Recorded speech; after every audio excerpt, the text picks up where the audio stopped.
So welcome to each of you and all of you. This is a very special service. The formal, quote, formal memorial service for Ron was in Missouri yesterday.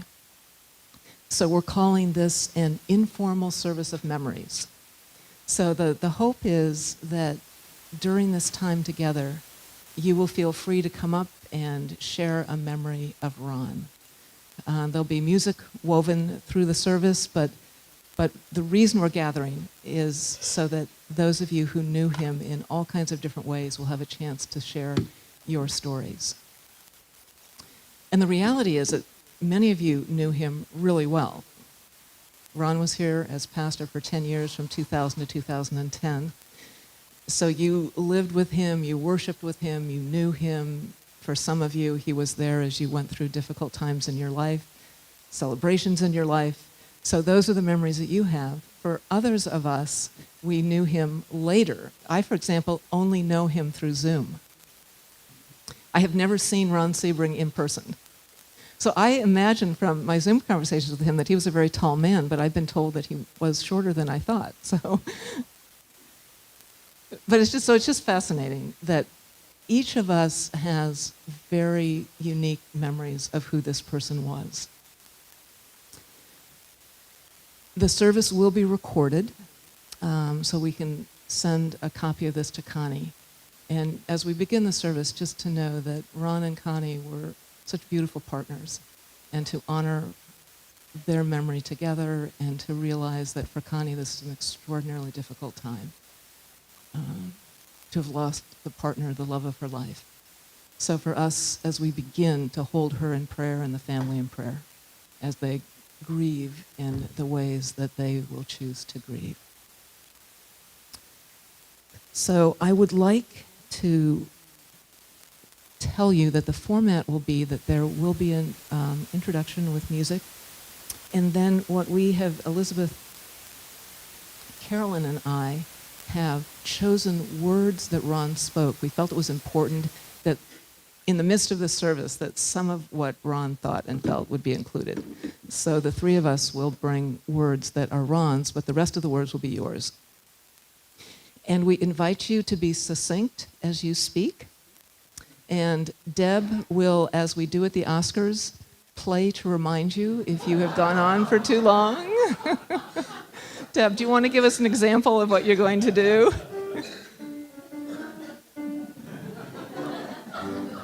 That's your cue to finish your thought so that others can follow. So at this point, we'll ask Jacqueline to sing a song that was evidently one of Ron's favorites, Go Light Your World.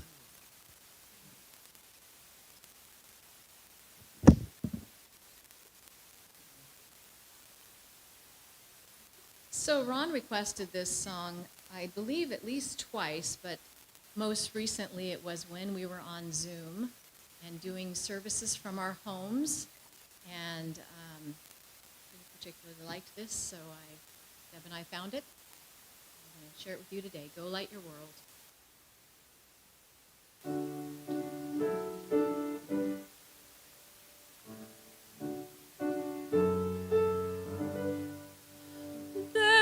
A candle in every soul, some brightly burning, some dark and cold.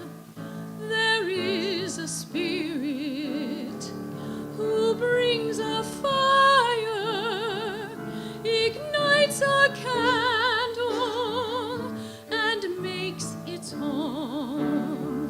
So carry your candle, run to the darkness, seek out the lonely, the tired and worn.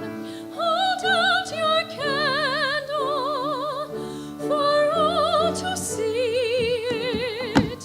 Take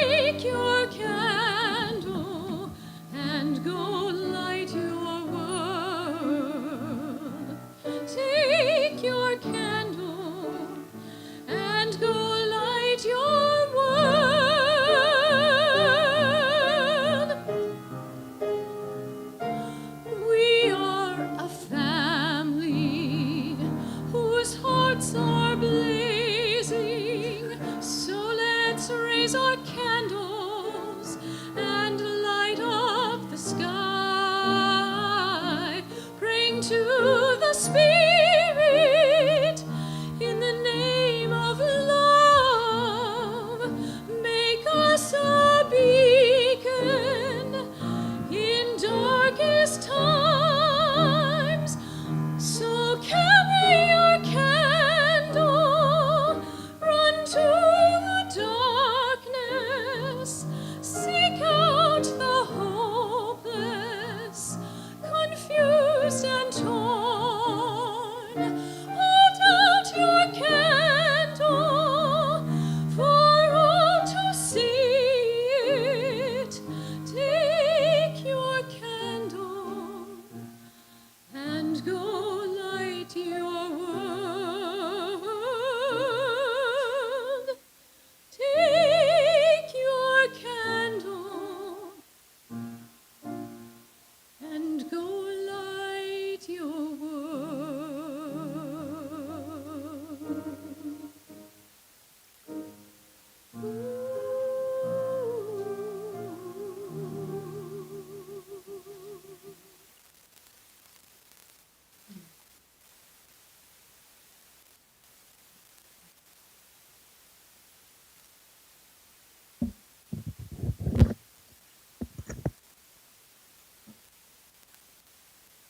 Of the many words we utter over a lifetime, one never knows the ones that will linger in other people's memories. Ron shared many words of wisdom, and ones I often recall were his recent reflections when he returned here only a few years ago. His reflections on letting go of the past as we face the future. He said, "As you enter Yosemite Valley, why would you want to look in the rearview mirror when ahead of you are such beautiful landscapes of grandeur?" When Ron left this world with a smile on his face, let us imagine this is how he greeted his next chapter.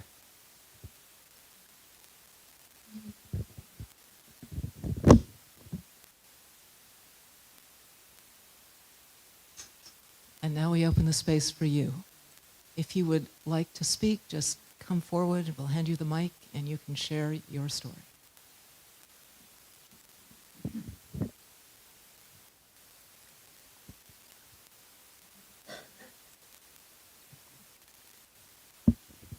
Well, it was great working with Ron as part of the ministerial team, and he was particularly interested in the Kabbalah, and he would expound, and my eyes would cross, and I'd go, I don't get all of this, but he was such a deep thinker and reader and seeker. He was very inspiring to me.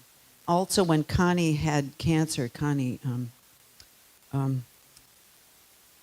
Reyes, he gave me a little malachite frog that I still have on my dresser to remember her and now to remember him.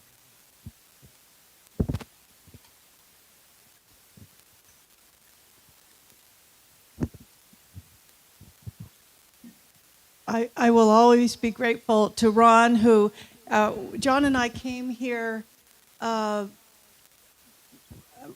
after I had graduated from seminary, and Ron came shortly after, and for some reason that's beyond me, he decided I needed to be in the pulpit up there, and so he got me up there. My first sermon type thing was, we did it together, and mine was like 5 minutes within his longer sermon on Mary Magdalene.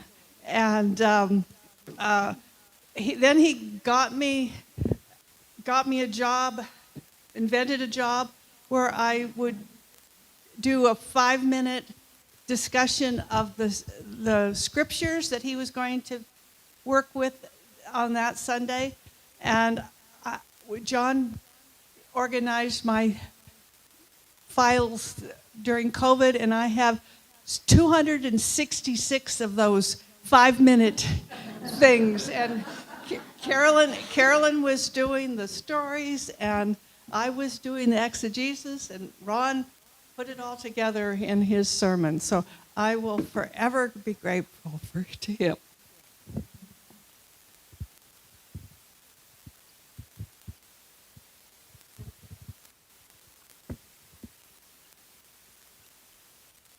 when I had my back surgery in 2004, part of my physical therapy, the initial one, was to walk. And Bob Davis got people signed up for 2 weeks, and then he said the rest was on my own. Ron signed up, and Ron stayed on for weeks. And so once a week, we would walk, sometimes just past a few houses, and eventually all the way down to Gilman Street. And it was a wonderful time. I really got to know him, talk with him, and very surprised that he would spend that amount of time on one person and doing this. And the other thing I remember about him was that in 2007, my sister was dying, and I was commuting back and forth between Sacramento and here. And he was always available to talk. I would just drop in at times and stuff because it was such a strain to see her downward spiral, and trying to help her pass to the next phase of her life. And he was there for me on that time. So I really appreciated his being there for me in particularly two different difficult times.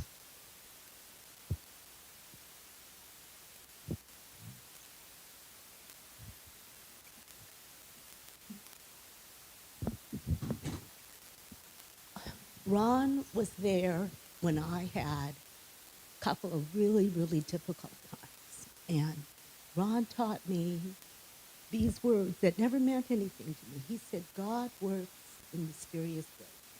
I said, oh, okay. See, I sort of thought when I came to see a minister, he would be completely on my side, completely. He wasn't. He wasn't. But he was fair. And he always had that twinkle in his eyes, and he would say, you know, Linda, you can't blame Henry for that. I mean, he's not accountable for someone else's behavior.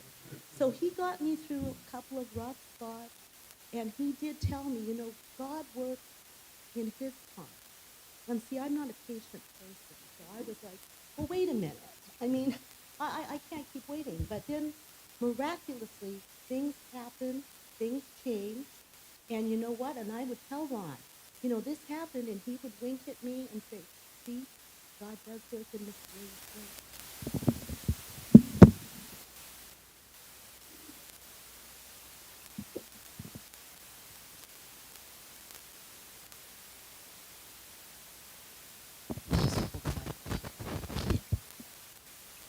I corresponded by email with Ron in the latter days, and he would recommend books for me to read, and he read the books that I wrote. And I told him as he went through chemotherapy and so on that I kind of viewed him as a smiling stoic. So I wrote a little poem titled that. Didn't quite get a chance to share it with him, but I did with Connie. I'll share it with you. Smiling stoic. Not that he is grinning and bearing, but perhaps smiling at a private joke to see him through a tight spot. A paradox as pastor who ambles into astrophysics and Sufi paradoxes, not given to moral pronouncements. A person of this earthly plane who paddles its rapids and steps forward if he sees another under threat. Yet he had no defense when the cell mincer menaced, no weapon worthy except for that stoic smile.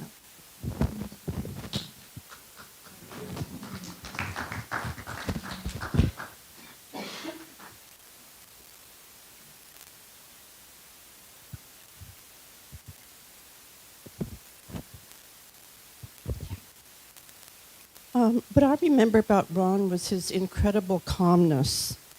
Whenever I was around him, I felt really accepted and safe and secure. And I admired his diversity of religious studies. And he gave many classes along with Carolyn West, which I'm grateful for. And I liked his diversity of humanity. He told me that he used to go to Native American meetings once a month, and he told me they actually participated in a peace pipe ceremony. And I thought it was so awesome that he was Caucasian and was included in the peace pipe ceremony. And he started the Sacred Hoop Garden. And now when I go there, I'll really feel his spirit even more. During Gay Pride Month in June, one year, I shared my experience as the mother of a gay son who attended Sunday school here at Northbrae. He told me afterwards that I had done a good thing for the church and that I had done a good job. And I treasure his words because he was a minister who accepted the LGBT community as Christy does. And I thank him for coming to Northbrae when I experienced so many wonderful and loving moments with Ron and Connie.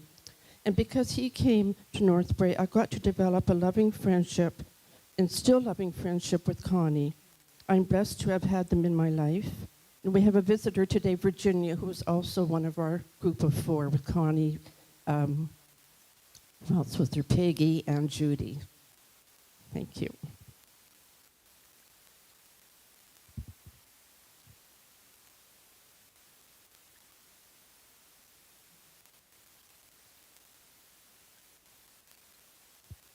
Hi, I'm Virginia Jones. I met Connie about 14 years ago when they came here, and my immediate attraction was to how calm and nice is your husband. My goodness, he's so intelligent and smart, and I thought, this couple is the couple that I really want to become friends with and to stay friends with. And I did. Connie and I and Judy and Peggy, Sharon, we've become a sort of a little pack. We'd always go places together for lunch or just to cry on each other's shoulders and to talk.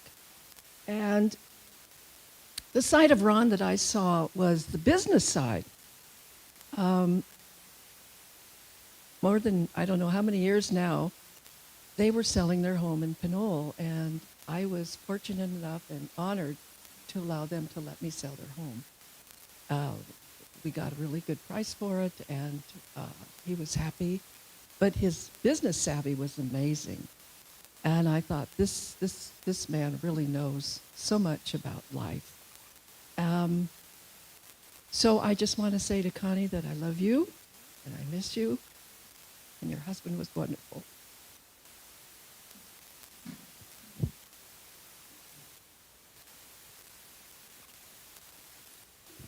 Judy, do you want to come?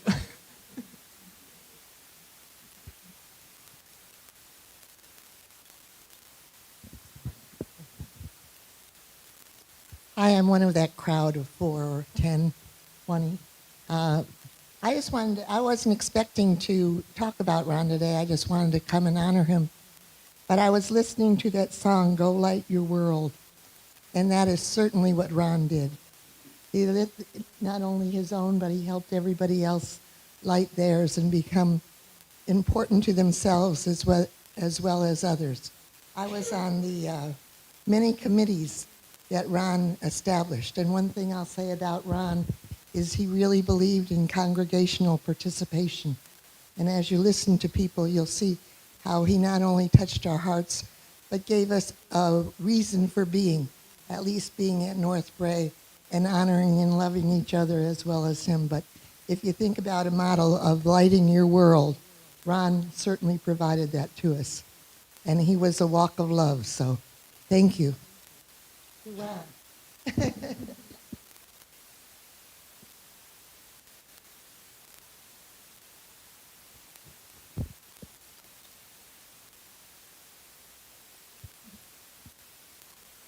It's so beautiful hearing all the memories people have. And I had a couple things I'd remembered, but also and you mentioned about Connie and Ron and their home and the cats that Connie would feed, these cats that were around the neighborhood. And another cat connection, I remember at one of our bazaars, I think I brought in, or sometime around then, or maybe just individually to Connie. I had a cat ladder, that I gave her for her cats at one time. So, but also, I remember 25 years ago or so, I was in the hospital with an operation on Thanksgiving Day. I mean, the operation wasn't on that day, but the day before or something. And so I was out of it, and I remember sort of waking up, and in the corner of the room, there was Ron standing, and I kind of faded away again, but he was there, so I remember that. And another thing I remember is, let's see, on Solano, many years ago, there was a homeless person named Patrick that I got to know. He was a very interesting man, and be reading his paper there in front of, I guess it was, that bagel place, Zachary's, and maybe many of you might have seen him there. But anyway, so I got to know him, and I mentioned him to Patrick, to Ron, and Ron talked with him too. I don't remember all that happened, but I just remember Ron would walk down there and talk with him. And so anyway, those are just some of my memories. So Judy, and we'll let Judy speak, and then Jacqueline will sing following that. You're nervous getting up in front of all of you people, and I know most of you, but sometimes in our life we meet someone very special, and Ron was one of those people, and I'm getting tears in my eyes thinking about him. And how wonderful Connie is, also his wife. I'm still good friends with Connie. And the day he died, I sent some flowers. I just happened to send flowers that day when he was going into hospice.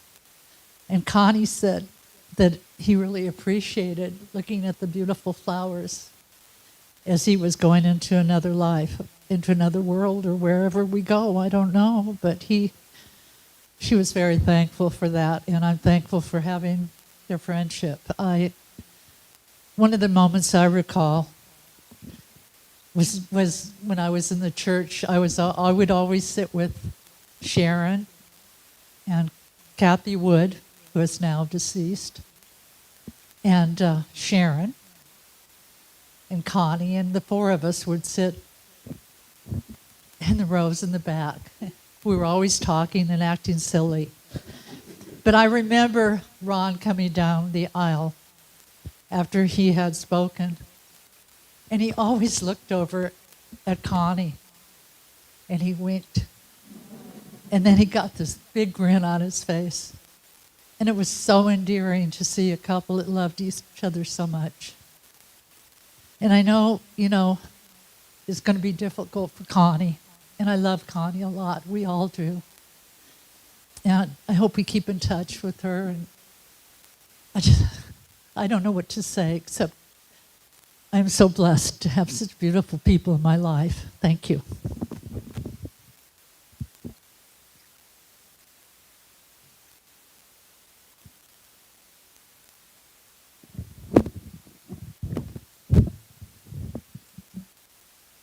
This is my share and my share.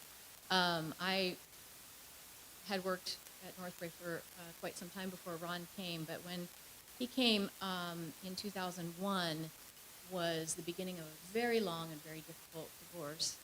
And my three little kids started coming with me to all the services when I had them. And the thing that really stood out, and I'm trying not to cry because I have to sing, is that in the very beginning there was a lot of strife at the start of the divorce, and so we had two counseling sessions, one with the Catholic priest that my husband chose, and I said, well, then we will have a counseling session with Ron, minister of the church. So we did that, and he was so level-headed and so kind, and he helped me see clearly what was happening and helped me move forward, which I will always be grateful for. I don't know if I ever told him that, honestly, but hopefully I did, because he was there for a long time after that. So hopefully I was able to tell him. When he retired, I sang this song called The Touch of the Hand, because he really touched my heart, and he touched my life. And before I sing it, I just want to say that my children were absolutely fascinated with his wild eyebrows.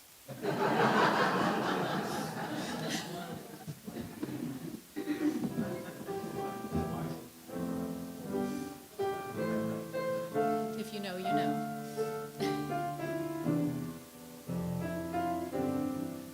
"'Tis the touch of the hand in this world that counts, the touch of your hand and mine, which means far more to the troubled heart than shelter, bread, or wine.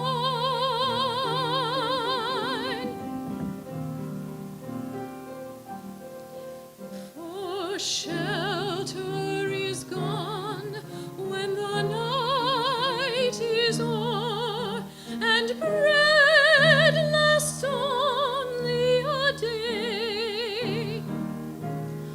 But the touch of the hand and the sound of the voice live on in the soul always.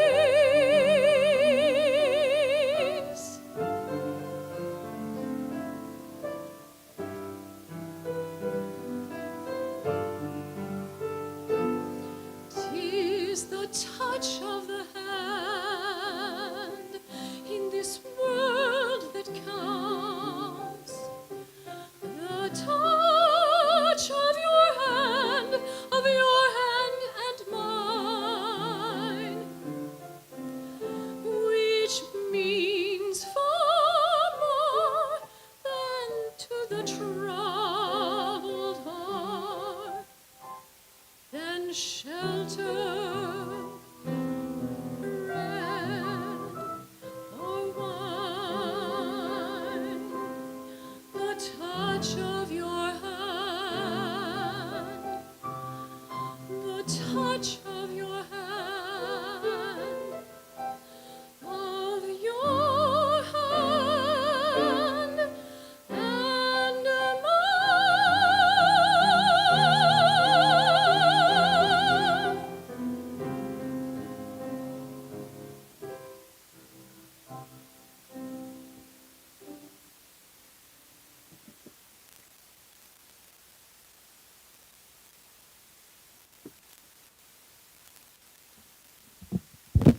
How wonderful to be here with you all, sharing our stories and our love of Ron Sebring and Connie Sebring. I've got three tiny little vignettes I want to share. The first one, so early on after I started coming to Northbrae, Ron looked at me one day after church and said, "So, next week, could you tell the children's story?" And I had never done that before. But I said, okay. And I ended up telling a story about Numula Nasruddin that in the end had the entire congregation cracking up. And I felt so good to be able to bring that to the congregation. And I felt so good with the children, some of whom are here today, thank you, all around me. And then he said, "Can you tell it again next week? Can you tell the story again?" And just this sort of modest, "Can you help me out here? Can you do this thing?" And he made me feel like an important part of the service. And he helped me through that find my voice.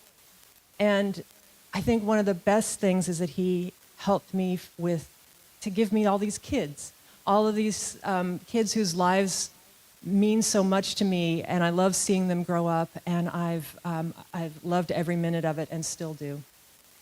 And another thing, the next story is how he had such a big mind. such an extraordinary mind where he could make associations across cultures, across time, through literature, through everyday. Well, some of the stories he told about Connie were so funny and heartwarming and so sort of small town, which I can say because I'm from a town in Kansas too.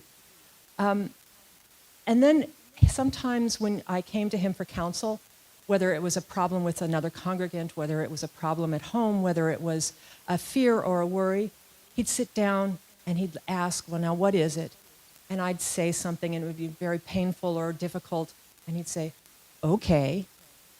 As if it didn't really matter what kind of thing I was bringing. It was okay to bring it into the room. And within a few minutes, he had turned the idea, even the most difficult things that I brought forward, into something that, oh, I can handle this. And yet it seemed like he hardly had touched the meaning of things. It was just that small little, okay, it's welcome here. Your thoughts are welcome here. The last little vignette was actually one of the first vignettes. I came to Northbrae after I had been a member at the Unitarian Universalist Church of Berkeley up on the hill for some time. I left there because I didn't feel that there was a connection with God there, and I really needed that. I really needed a connection with God. And I came to a couple of Northbrae services, and on the second one, the theme was about God. And he told, he sort of represented this image of God that we sort of take for granted, and then said, but that's not it at all. And in the end, he said, it's as if we are all inside a glass of, or each of us are inside a glass of water, and we don't realize that we're floating in the ocean, and that ocean is God, and that we are made of the same stuff, but we've isolated ourselves, we've separated ourselves through that glass. We can see through it, but we don't know how to get out of it and be at one with God. And I have thought of that so often in recent days, knowing that he is now without body, but at one with God. And that gives me great, great joy, even as I cry at the loss of him. Thank you.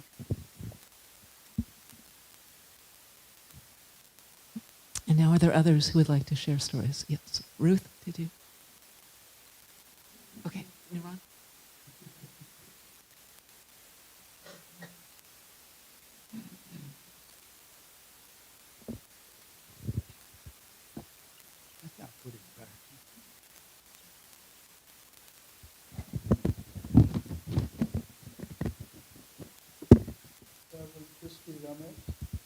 Members of the church and guests.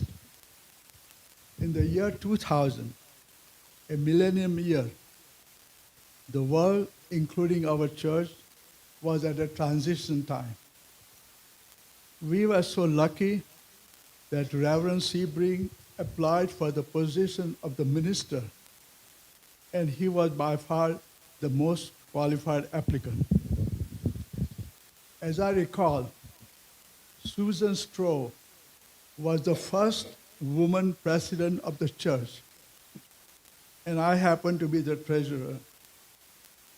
And I wonder how a Baptist minister from the Midwest to a liberal community church of Berkeley would work out. Well, it worked out splendidly. Reverend Sebring was a perfect minister. His curiosity for the humanity had no boundaries and covered the whole world. Not only he was a scholar in the Christianity, he was so well versed in all the rest of the world religions that was truly astounding. I recall that he became a very good friend of the Chinese tenor who joined the church choir, and he learned a lot about the Chinese language, custom, and the culture.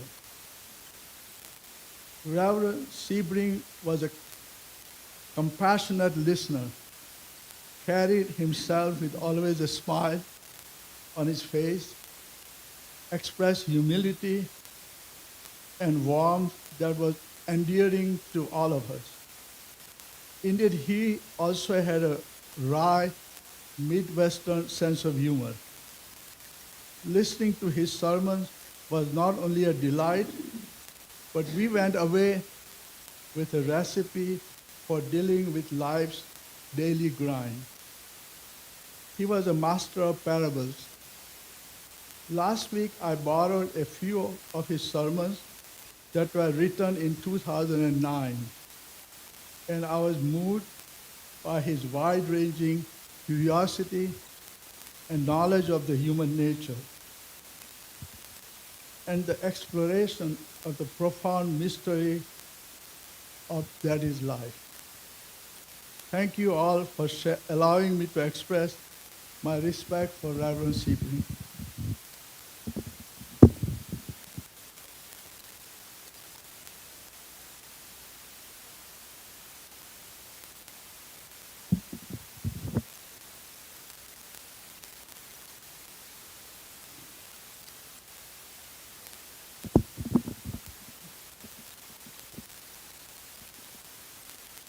I'm a little afraid to begin because I'm sure Debbie's going to play me off.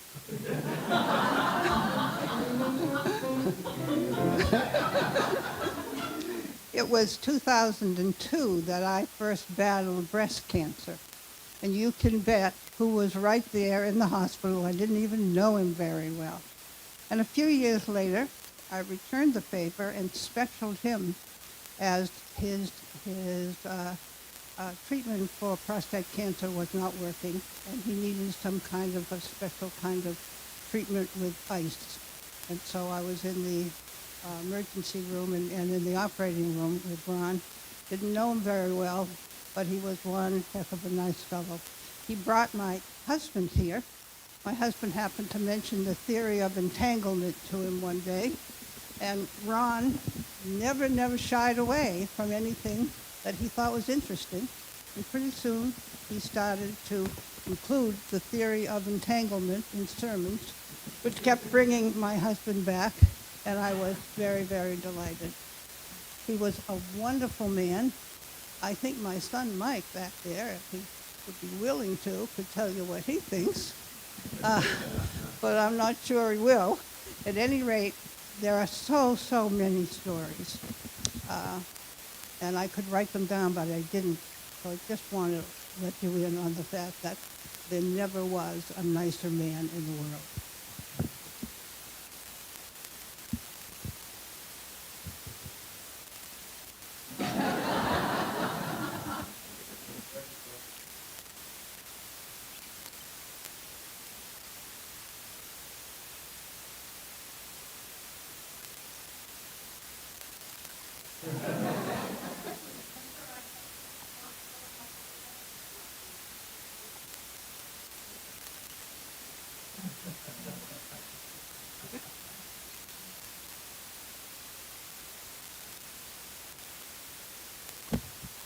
My memory of, well, I have many memories of Ron and his loving graciousness and his ability to always put you at ease.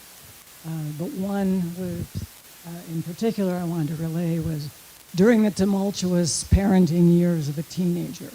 I have a daughter, and she had gotten in some trouble, and I was it was just dumb teenage stuff, but she got caught, and I'm glad she did now, but at the time I was between my mother's ill health and going back to Illinois and just other things. I called Ron and I talked to him a lot, and I told him about this, and there's an interracial element. As you know, my husband was black, and my daughter would always use that as that I didn't understand because, you know, and I'm sure she's right. She was right, too. But she had to go to court, and I called Ron, and I was so overwrought about just a number of things, and he said to me, would you like me to go with you? I was like, I could not, I didn't even understand the relief I felt. And I said, yes, I would. And we all went kind of very somberly to the court, And I don't know what I thought was going to happen, if she was going to be taken away. Of course she wasn't. She was a teenager, but things do loom in your mind. And we sat in the courtroom. Of course, I had to wait for her name to be called. And he held my hand, and I held his hand so tightly through the entire court proceeding. And of course, she got let off, but it was so, I mean, I just couldn't have done it without him. And to me, that's what ministry really is being there for your congregants. And I would never have asked him. And I guess he knew that. So thank you, Ron, for volunteering, because I'll never forget it.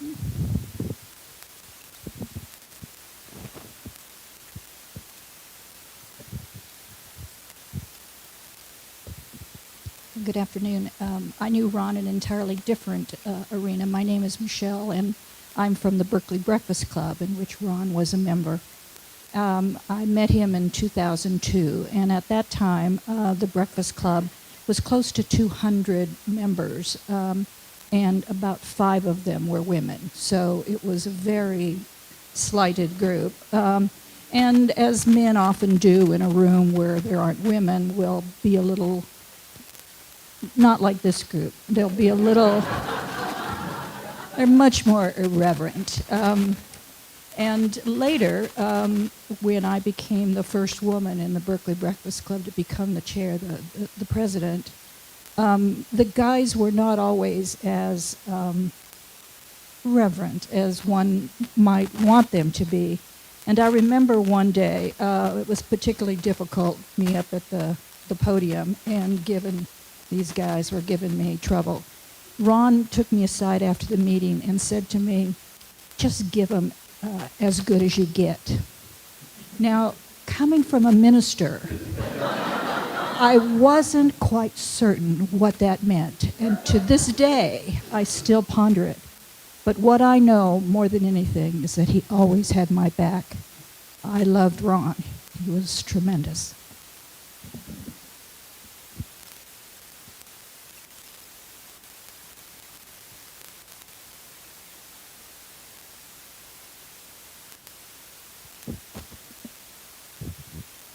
Well, just to follow up on what Sharon said, Ron was a member of a Native American group in Kansas, and that was, I think, a great honor for him. He had a big backyard, a big field, and that group often met in his backyard around a medicine wheel. And in the center of the medicine wheel, there was a rock about this long and this big around. It was kind of cylindrical. It was kind of a holy rock for them. And when he moved here, he brought that rock with him. And one day, Ron and I went out behind the chapel where the landscaping had kind of gone wild. And we said, you know, if we put a medicine wheel here, what would it look like? And he drew a little sketch of an 8-foot diameter medicine wheel made out of rocks on the ground. And it took us 10 years, but 10 years later, it's out there exactly where he said it would be. And buried in the middle of it is that rock on its end, and the top of it comes right to the surface. So if you pull up the middle rock in the medicine wheel, you can see the rock. And if you take a bottle of water out there with a little spray thing on it, you can spray off the top, and maybe you can see some crystals on top of that rock. So I think that's a very fitting memorial for Ron here at Northbrae.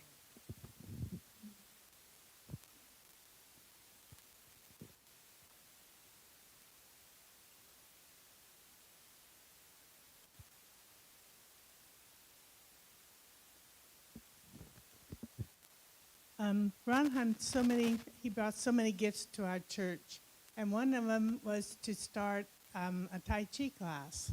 And I don't know if many of you saw him actually do Tai Chi.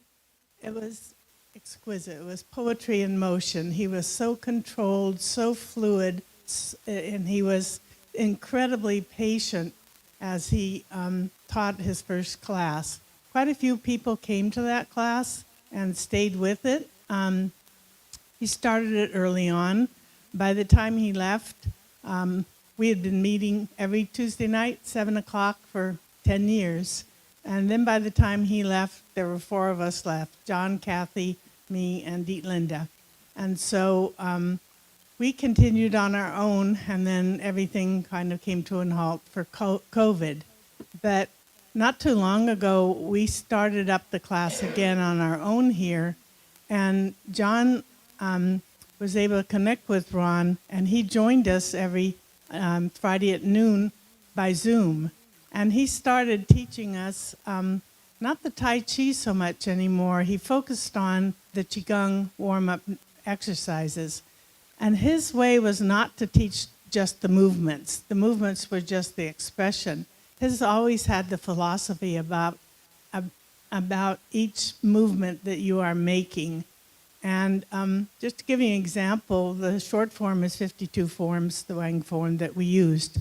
It took us a full year to go through the first 15 moves because we would spend 2 full classes just doing the initial move, standing properly and then doing the first move over and over and over.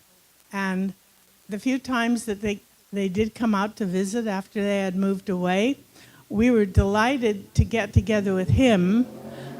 I'm not sure how he felt when he saw, like, oh my gosh, look how far they've fallen. You know, I mean, yeah. And we always felt like, oh, time to take it back up a notch and pay a little more attention. But it seemed to give him a joy to be able to connect with us these last few months. And fortunately, John was able to record him, so we still have him with us each Friday when we meet. Others have spoken about his kindness. I can certainly attest to that. When my husband was in the hospital, at the very end, he and Connie came to visit, and he spent quite a bit of time, and I know brought a real sense of peace and calm. So he was there while we went through a very difficult time. Prior to that, I know he and Larry shared a lot of wry jokes between them. So there was a kindness there and a fun, too, that we had. So others have shared their thoughts, and I just think we're finally getting maybe a full picture of this wonderful person who is part of our history. Thank you.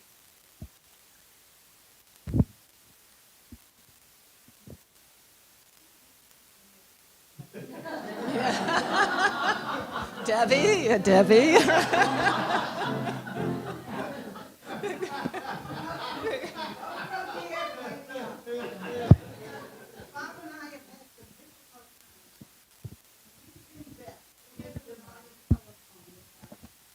Every 2 days. Okay, so every 2 days, Ron Sebring, most recently, has been calling up. And as he was facing this most difficult time, he was much more interested in how I was doing and what you are feeling. And this is the way you do it, Ruth. You go way down deep inside and you find something that you haven't called upon for a while. That's just within the past week or so. And so he carried on in his goodness for a long, long time.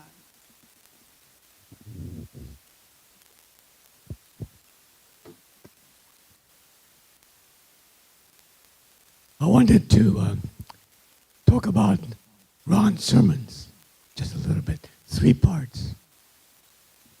I first heard his sermon, I think it was either 1999 or 2000, someplace around there. And I heard that it was his recording of his sermon as a part of the minister application. And we were part of his minister search committee. And when I heard that recording, I said, this is the guy. And wouldn't you know, at the end of the search process, we spent 40 minutes agreeing with Ron as the finalist. And it was 8-0 vote. I don't know any of you are still here or not, but I know Feinauer was there, and I think Merle Davis was there. And 8 of us just knew exactly he was the right guy for our church. That was number one. Number two, Ron's sermons were very folksy, and the subject of folksiness was Connie Sebring. Connie loves to shop, and so Ron's sermon often had Connie and her shopping. But that really made it very close to all of us. We're all used to shopping and all that sort of stuff. So, and Connie was the real spark in his sermon often. And finally, I remember one Sunday I got here quite early, about 6 o'clock in the morning, for some reason. And wouldn't you know, Ron was here, 6 o'clock in the morning. And he was in the chapel, and at the lectern, he was practicing his sermon for that day. And of course, at the time, I think our worship service started, I think, at 11 o'clock. So 6 to 11, that's a 4 hours of practice he went through. And by the time we got there and listened to his sermon, he was perfect. He didn't look at a single note. And so he was that kind of a folksy guy, yet a very, very, very carefully prepared person. And I really appreciated his presence with us.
They had come to New Hampshire. They'd won a prize, really. And so he wasn't going to buy her the ring. So I said, listen, preacher, I'm going to quit the church. He said, it's been threatened before, Ruth.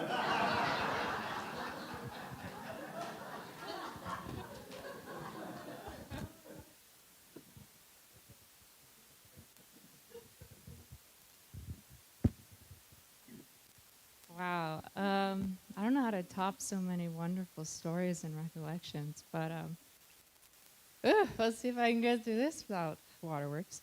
Well, Ron was like a second dad to me, which is fitting because he shares the same name with my actual dad. So, yeah, the familiarity runs way back. And as far as I can remember, he was the minister of Northbrae for me.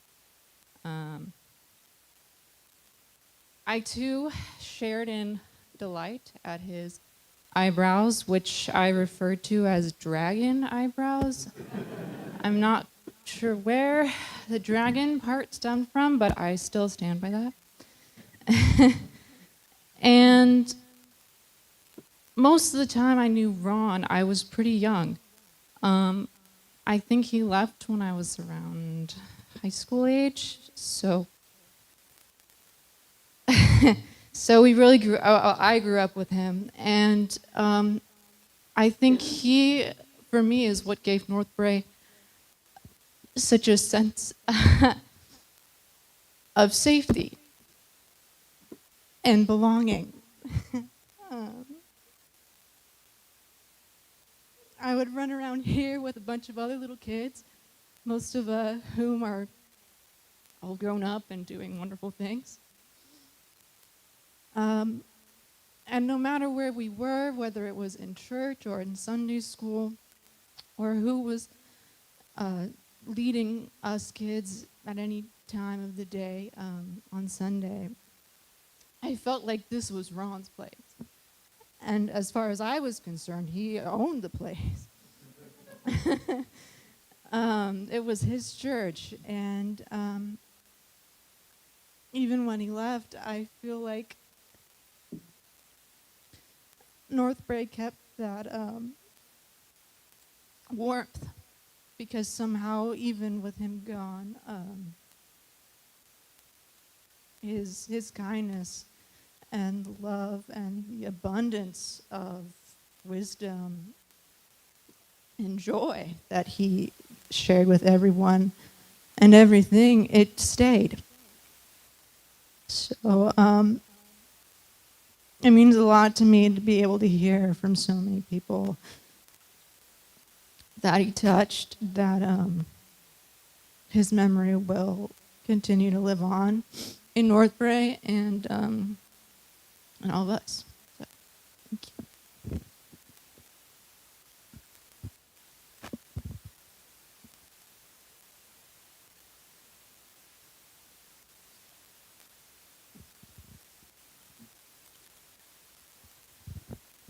Hello, I'm John Penberthy, and I'm responsible for a lot of photos. I have a lot of photos on the back table I've taken, they put out there, of Ron during the many years. And I just wanted to mention, just briefly, just talk about what he did for my kids.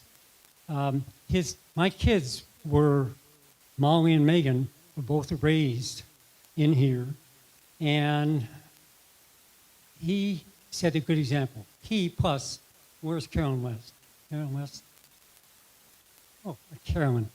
And Carolyn. They set such great examples. My kids wanted to come each week.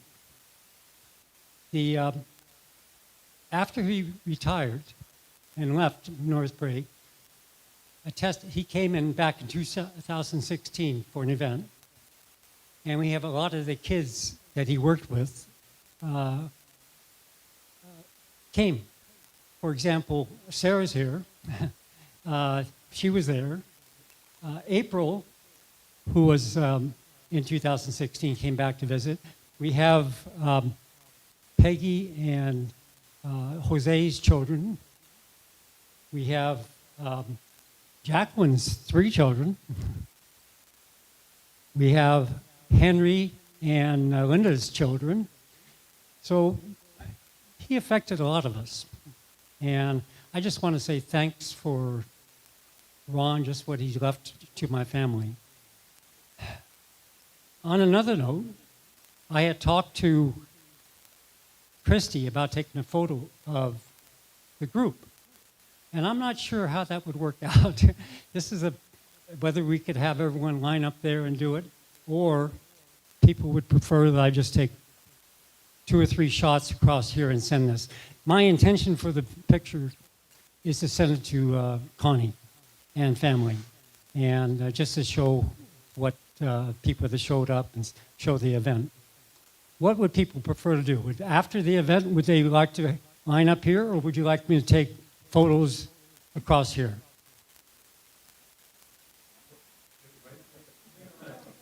Okay.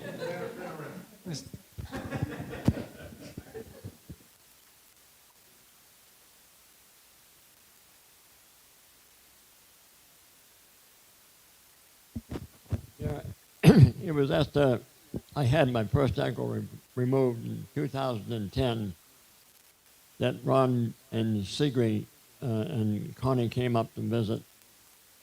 And after a while, Ron said, "Is there anything I can do for you?" I had looked out the window and saw the bird cage, bird feeder was empty. I said, "Feed my birds." Next thing I know, I looked out the window and Ron filling the bird feeder with feed and hanging it up. But he was a great help to me during my years of president of the church council, and at the time we brought GQ on a B1 visa. And And I'm also thankful for his support in the Memorial Garden, because that's where I'm going to spend eternity.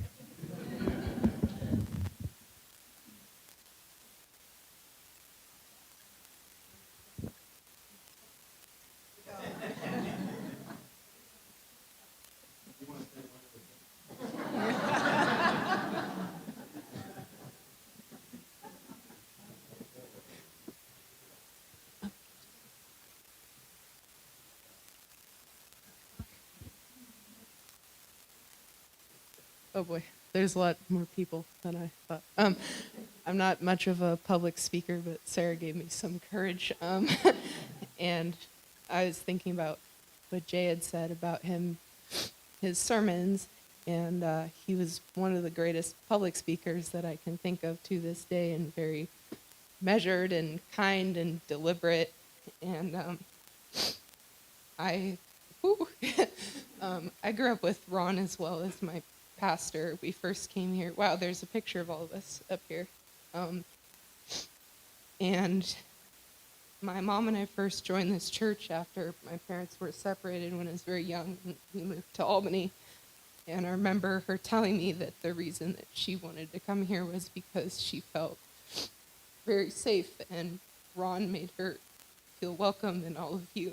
And I just wanted to thank him, because one of the things he was really good at was bringing people together, and it seems that he's successfully done that once again. So I'm very grateful to him for that, and always supporting my mom and I, even when our own family wasn't necessarily here. And I remember him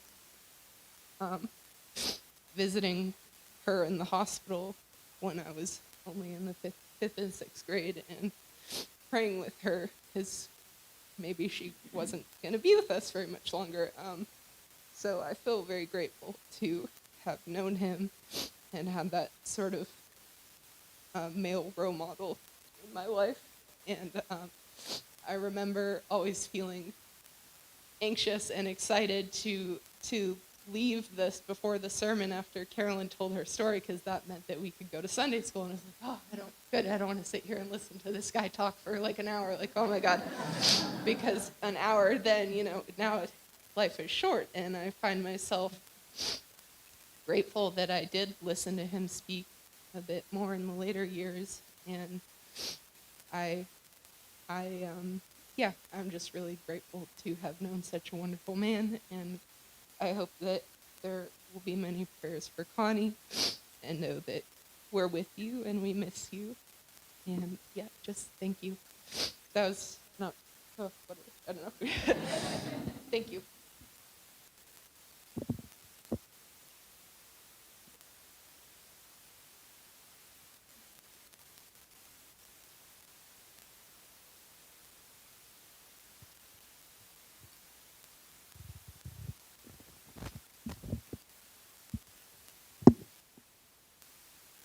I remember his sermons. Always there was a laugh somewhere in them that carried you forward. And of all his sermons, the one that sticks with me, or what he said stuck with me more than anything else, was his drive through Yosemite, where the rear view mirror was your past life. Very important sometimes, but don't let it get in the way of the future. And I remember when he took communion and he broke the bread, he said, "This is the brokenness of life, because the wheat has given its life to make the bread of your life." And best of all, I think, when we left the church, there was this great, big, enormous bear hug, which carried you through the week. Thank you.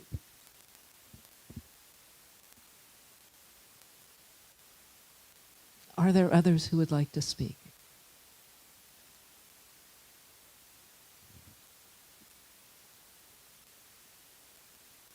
Then I'm going to invite us into a time of silent prayer.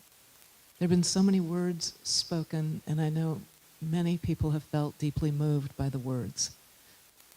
So let us just enter into a space of silence and let those words live in our hearts. And I will end that with an amen, and then we will sing Amazing Grace. So let us be silent together and let your words and other people's words settle into your heart.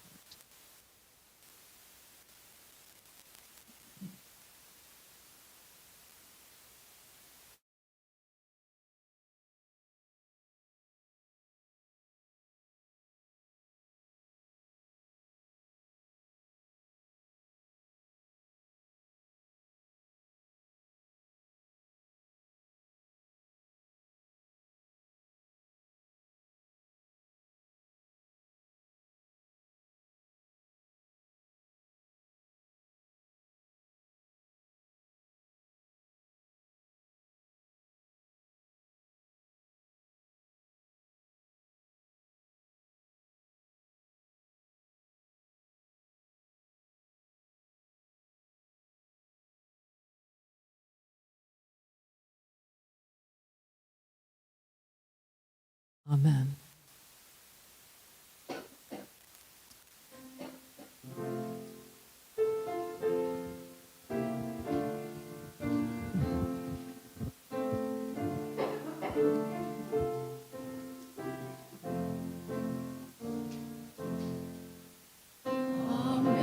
Amazing grace, how sweet the sound that saved a soul like me.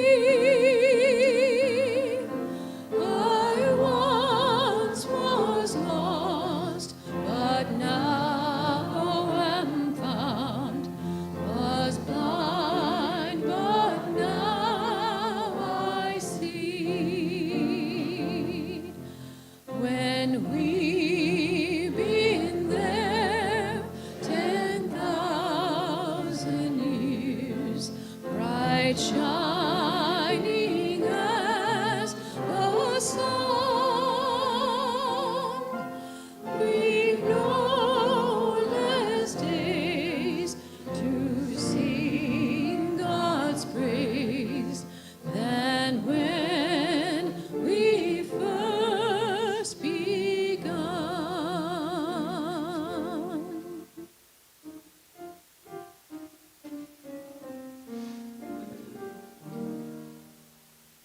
May the work I've done speak for me. May the work I've done speak for me.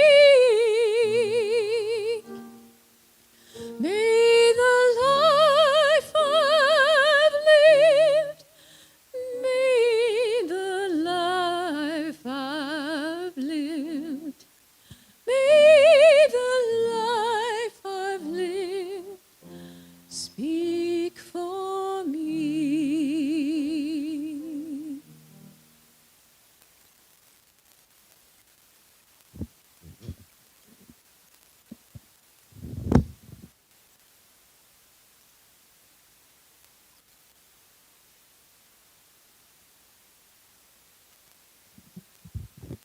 We have remembered an extraordinary person.